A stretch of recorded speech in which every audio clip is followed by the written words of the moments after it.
আমি কাঁকরোলের বড়া করব। সেই জন্য কাঁকরোলগুলো দু টুকরো করে কেটে নিয়ে একটা পিলারের সাহায্যে সমস্ত বিচিগুলো বার করে নেব। দেখুন কিভাবে বার করছি।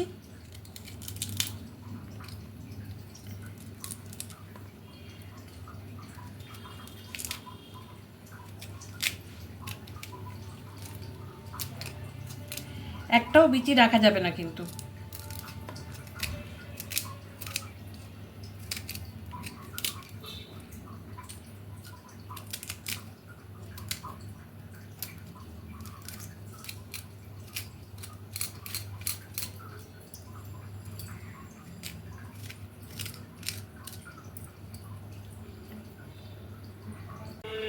কাঁকরোলের বিচিগুলো সব আমি বার করে নিয়েছি। এবার সমস্ত কাঁকরোলগুলো ভালো করে আমি ধুয়ে নেব। কড়াইতে জল গরম করে আমি কাঁকরোলগুলো একটুখানি ভাপিয়ে নেব। জলে 1 চামচ আমি নুন দিয়ে দিলাম। এইভাবে এবার এগুলো একটু ভাপা হয়ে গেলেই নামিয়ে নেব। আমি গ্রাইন্ডারের বাটিতে আমি বেশ কিছুটা পোস্ত নিয়ে নিলাম আর কিছুটা নারকেল, 4টে কাঁচা লঙ্কা আমি একসাথে বেটে নেব।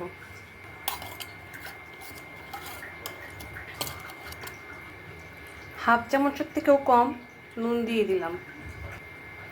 1.5 চামচের মতন চায় চামচে চিনি দিলাম, কারণ এই বড়ার পুরটা একটু মিষ্টি মিষ্টি হয়। 2 চামচ মতো জল দিলাম, কারণ পুরটা শুকনো শুকনো থাকবে।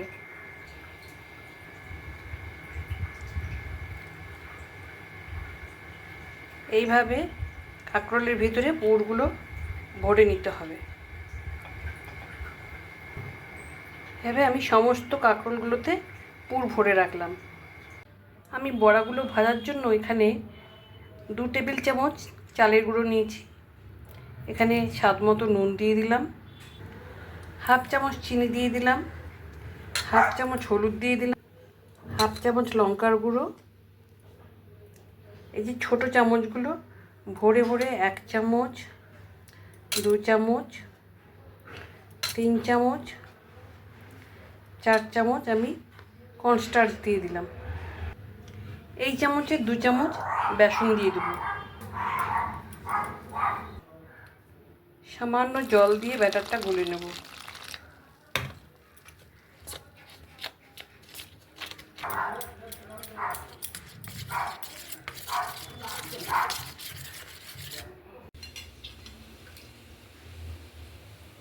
ব্যাটারের মধ্যে আমি গরম তেল দিয়ে দিলাম,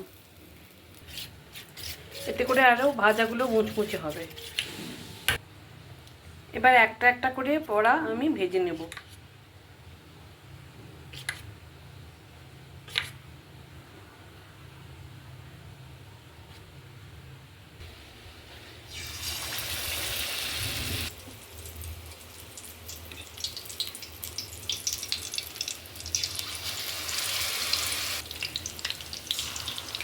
সমস্ত পুর ভরা কাঁকরোলগুলো আমি তেলের মধ্যে ছেড়ে দিলাম।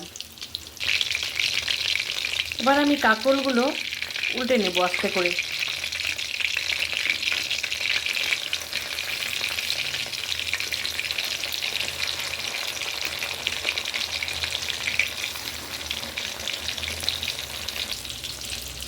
বড়াগুলো আমার সুন্দর করে ভাজা হয়ে গেছে। এবার আমি একটা একটা করে তুলে নেব।